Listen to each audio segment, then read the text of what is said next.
Report writing, है ना। What is the meaning of report writing?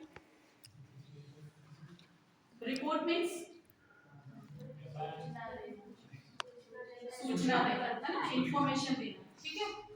Report writing. आप अगर किसी डिजीज से आपको कोई प्रॉब्लम है, कुछ है, तो डॉक्टर आपको क्या करता है? डायग्नोस करता है, मेडिसिन लिखता है, और नहीं समझ में आता है, 4 या 5 दिन के बाद आप बीमारी आपकी ठीक नहीं होती है, तो क्या कराता है? आपका टेस्ट कराता है ना। टेस्ट कराने के बाद आपका ब्लड टेस्ट होता है, जो भी टेस्ट होता है, टेस्ट के बाद आपकी एक रिपोर्ट आती है कि आपको इंटरनली क्या प्रॉब्लम है, क्या डिजीज है, क्यों आप ठीक नहीं हो पा रहे हैं। तो उस बेस पे क्या करता है? आपका प्रॉपर ट्रीटमेंट होता है। अगर उसको ये बस में होता है, वो ठीक कर सकता है, तो बोलता है कि ठीक है, अदरवाइज वो सजेस्ट करता है कि आपको ये प्रॉब्लम है और आप यहाँ चले जाए, है ना। तो उसी तरह कोई भी कंपनी या कोई भी ऑर्गेनाइजेशन को रन करने के लिए किस चीज की आवश्यकता होती है? Report writing. तो रिपोर्ट राइटिंग जो होती है, राइटिंग का मतलब क्लियर है, रिटन फॉर्म, है ना। तो report writing is the most important documents of any company और एनी ऑर्गेनाइजेशन। क्या होता है? It is communicating someone to someone including information. It is describe fact or actual figures or actual numbers or actual report, real report, है ना। It called report writing, ठीक है। इसकी meaning में आपको भेज दूंगी, लिख लेना, ठीक है। अब हम जब बात करते हैं कि रिपोर्ट राइटिंग जो होती है, ये हमें पता हो गया कि someone to send someone, एक व्यक्ति से दूसरे व्यक्ति तक जाती है। ये जो रिपोर्ट राइटिंग होती है, इंडिविजुअल भी हो सकती है और ग्रुप में भी हो सकती है। मैंने आपको इंडस्ट्रियल विजिट कराया, अब हम 4 या 5 बच्चों का ग्रुप बना के बोलते हैं कि आपने वहां पर क्या सीखा, क्या देखा, आप एक रिपोर्ट राइटिंग बना के दीजिए। तो आपने 4 या 5 पेज का एक रिपोर्ट राइटिंग बना के आपने क्या किया? सबमिट किया।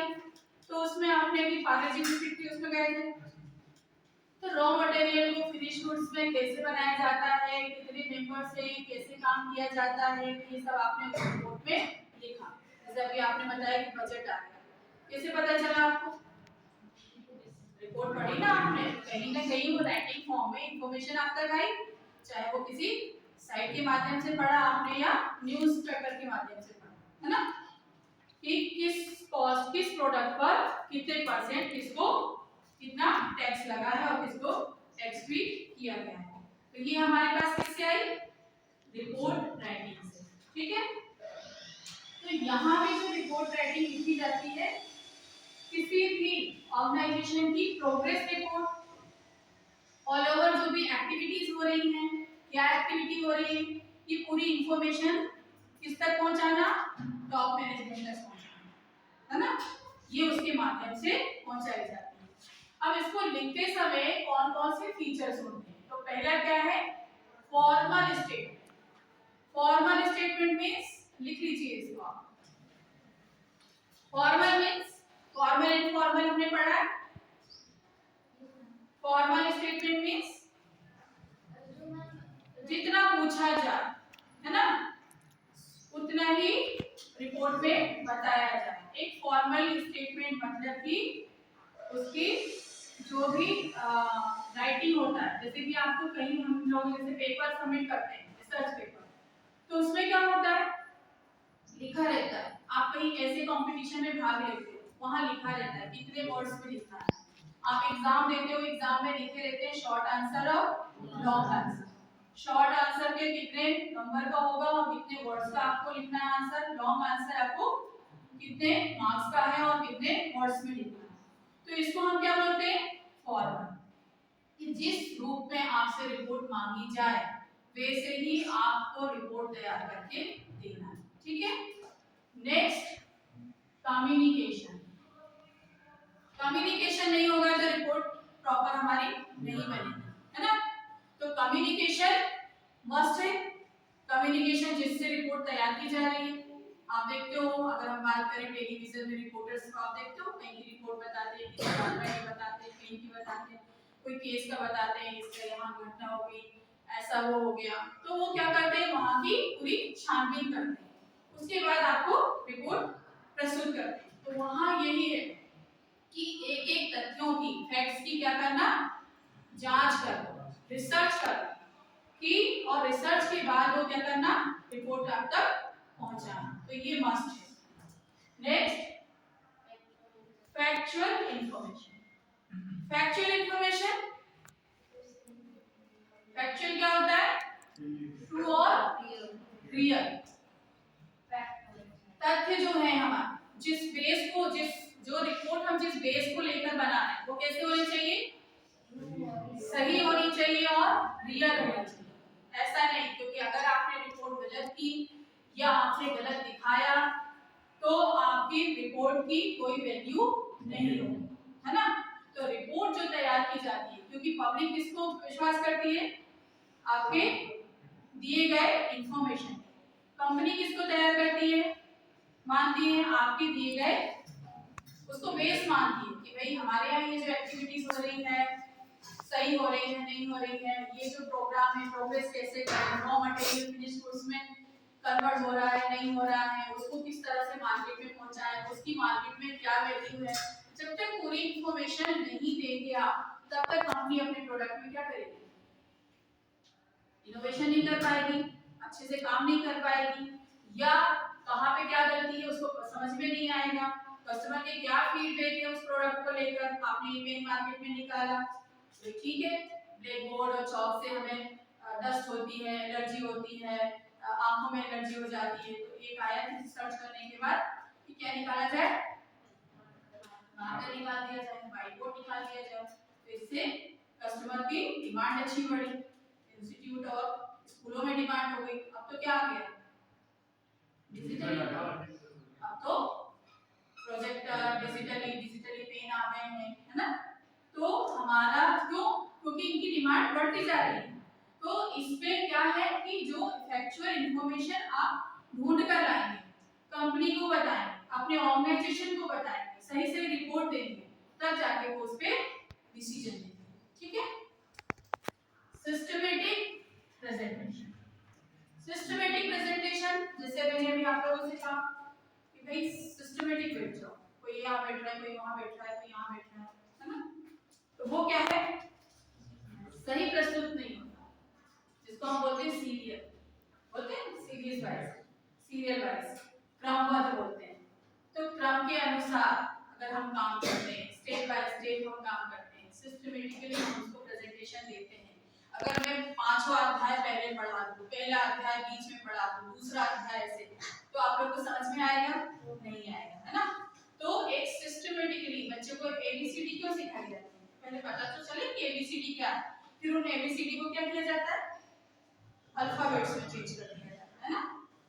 तो वही है कि क्रमबद्ध तरीके से हमारी रिपोर्ट तैयार होनी चाहिए। Next, underline of specific word, कि जो भी रिपोर्ट राइटिंग तैयार की जाती है, अगर हमको लगता है कि इसको हमको क्या करना है, फोकस करना है ना, तो फोकस करना है तो या तो हमारे पास क्या होते हैं, कलर वाले हाइलाइटर होते हैं, तो हाइलाइटर से हम क्या कर देते हैं, हाईलाइट कर देते हैं, ताकि व्यक्ति का फोकस उस पे जाए, क्योंकि रिपोर्ट अगर इतनी बड़ी है, इतनी बड़ी रिपोर्ट पढ़ने का हमारे पास समय नहीं, तो मेन मेन जो बातें हैं उसको क्या की जाती है, हाईलाइट कर दी जाती है, या फिर अंडरलाइन कर दी जाती है, या कुछ अलग लुक दे दिया जाता है ना। उससे क्या होता है, कैचिंग करने में आसानी होती है, या उस पे फोकस करने में आसानी होती है।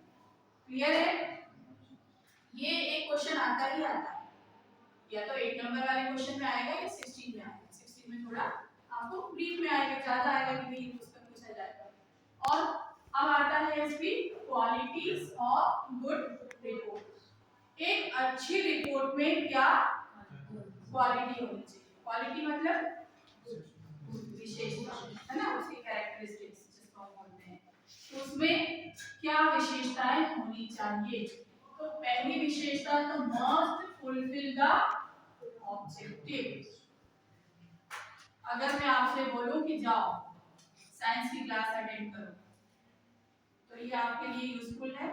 नो। नहीं। मैं बोलूं अरे यार वो पैरासिटामोल ले लो, बोलोगे मीना मैडम को क्या होगा, हम तो स्वस्थ हैं, पैरासिटामोल लेने की बोलते हैं। बट वही अगर आपकी हेल्थ इश्यूज हैं, आपको कोई फीवर है, कुछ प्रॉब्लम है और मैं बोलूं तो वो आपके लिए यूजफुल है। तो हमारा जो ऑब्जेक्टिव है ना, उससे अगर हटके हम बात करेंगे या हम कुछ लिखेंगे तो वो हमारे रिपोर्ट की कोई वैल्यू नहीं होगी। तो हमारे जिस टाइम पे जो ऑब्जेक्टिव पे हमें काम करना है, ऑब्जेक्टिव मतलब उद्देश्य, है ना, कि किस लिए हम ये रिपोर्ट तैयार कर रहे हैं। कोई किसी का मर्डर हो जाता है, उसके लिए रिपोर्ट तैयार की जाती है। कोई किसी का कहीं आपको जाना है, कहीं घूमने जाना है, कुछ जाना है, तो आप रिपोर्ट सर्च करने लगते हो। आपको कोई प्रोडक्ट कार खरीदनी है, बाइक खरीदनी है, तो क्या करते हो, आप उससे इंफॉर्मेशन लेना शुरू कर देते हो। तो ऑब्जेक्टिव से हटके अगर रिपोर्ट, इसी तरह ऑर्गेनाइजेशन कंपनी में आपसे जिससे भी संबंधित पूछा जाए, हमसे पूछा जाएगा कि भाई बच्चे क्लास में कितने आ रहे हैं, तो हम बच्चों की ही क्लास की वो बताएंगे, इंफॉर्मेशन देंगे, रिपोर्टिंग देंगे। ये तो नहीं देंगे कि टीचर नहीं आ रहे हैं, टीचर नहीं पढ़ा रहे हैं, बच्चे यहाँ घूम रहे हैं, है ना। तो रिपोर्टिंग मतलब कि जिस सब्जेक्ट से आपसे पूछा जाता है वही आप उसको दो। नेक्स्ट है एक्यूरेट एंड रिलायबल।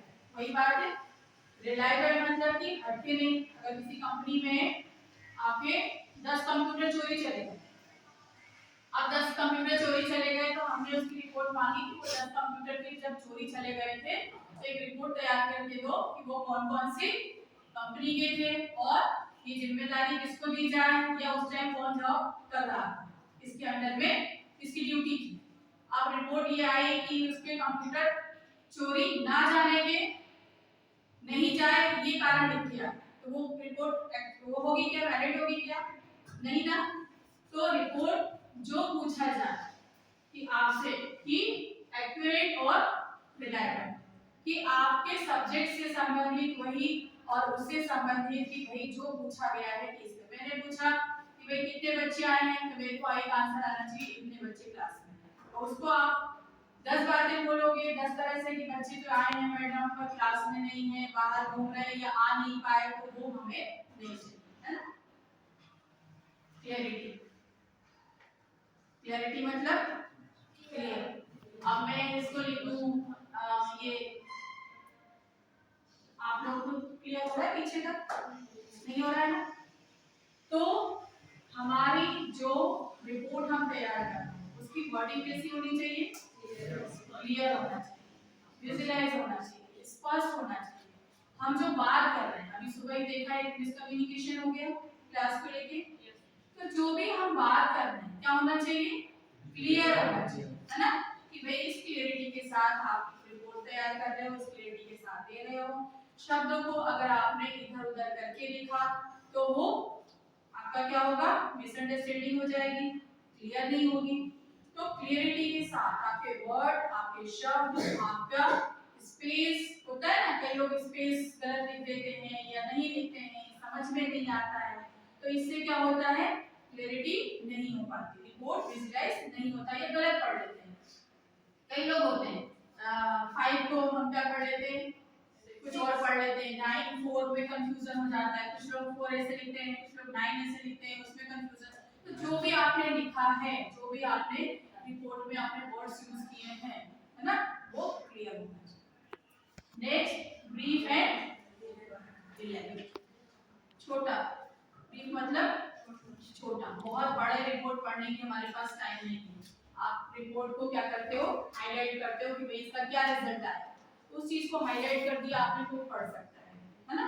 तो रिपोर्ट को कैसा होना चाहिए, छोटा और रिलेवेंट, जिस चीज से वो संबंधित है उससे होनी चाहिए। नेक्स्ट है language should be simple. Computer को एक पढ़ा लिखा व्यक्ति, जो कि नहीं पढ़ा लिखा व्यक्ति भी कंप्यूटर को कंप्यूटर ही जानता है। अगर आप उसको बोलोगे समगणन, तो क्या वो समझ पाएगा समगणन क्या होता है। आज गांव के व्यक्ति भी अगर तुम बोलो कंप्यूटर, तो वो समझता है कंप्यूटर। तो हमारी जो रिपोर्ट होती है वो कैसी होनी चाहिए, सिंपल साधारण लैंग्वेज जो आम आदमी पढ़ सके, समझ सके और उसको गेन कर सके। नहीं होता है, नहीं समझ में आता है तो हमारे पास तो टेक्नोलॉजी, हम क्या करते हैं उसकी मीनिंग ढूंढ लेते हैं, है ना। आपके बट कैसी होनी चाहिए, ऐसी रिपोर्ट होनी चाहिए हर व्यक्ति को मीनिंग पता हो, लैंग्वेज सिंपल हो और सबके एक बार पढ़ने में समझ में आ जाए। ठीक है। हेडलाइन, हेडिंग एंड सब हेडिंग्स। रिपोर्ट कभी भी तैयार की जाती है तो क्या होती है, हेडिंग जरूर आनी चाहिए। जैसे कि कोई भी चीज आप यहाँ कौन सा पढ़ रहे हो, कम्युनिकेशन, है ना, कम्युनिकेशन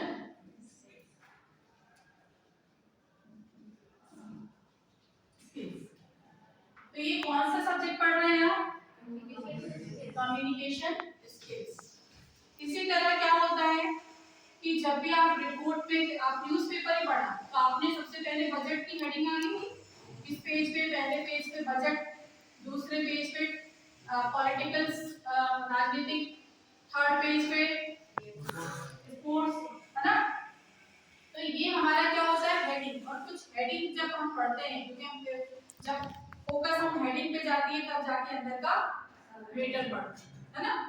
तो जो भी रिपोर्ट की जाए कि आज की मौसम कैसा है, तो मौसम की जानकारी, है ना, तो उसके बारे में आज ये हुआ, आज कंपनी में, इस कंपनी में ये हुआ, सेम कॉलेज में आज इतने बच्चों का प्लेसमेंट हुआ, या तो उसकी क्या होनी चाहिए, हेडिंग, है ना। हेडिंग और सब हेडिंग ही व्यक्ति पढ़ता है, लगता है उसको इंटरेस्टेड, तब जाके वो उसको अंदर जाता है, डीपली जाता है, उसकी रिपोर्टिंग इंफॉर्मेशन लेता है, अदरवाइज नहीं लेता है। तो वही है, यहाँ पर जब आप कंपनी में जॉब करोगे तो क्या होना चाहिए, जो भी आपका बॉस आपसे रिपोर्टिंग मांगेगा कि भाई आपके कितने मेंबर्स हैं, कौन सा डिपार्टमेंट है, क्या लोग, कौन से लोग क्या काम कर रहे हैं, है ना। तो ये आप कैसे दोगे, हेडिंग के साथ दोगे, है ना। ये डिपार्टमेंट, इतना मेंबर्स, और हेडिंग की किस सब्जेक्ट क्या है, किस सब्जेक्ट के लिए आपको रिपोर्ट तैयार करना है। कोई मीटिंग है, मिनट्स ऑफ मीटिंग लिख रहे हो, तो मिनट्स ऑफ मीटिंग में क्या लिखा जाता है, कौन कौन से मेंबर्स आए, कौन कौन से वर्कर थे, किसके द्वारा ये मीटिंग बुलाई गई, और उस मीटिंग में कितने मेंबर्स से कितने स्टूडेंट्स ने पार्टिसिपेट किया, है ना। तो ये पूरी लिखी जाती है।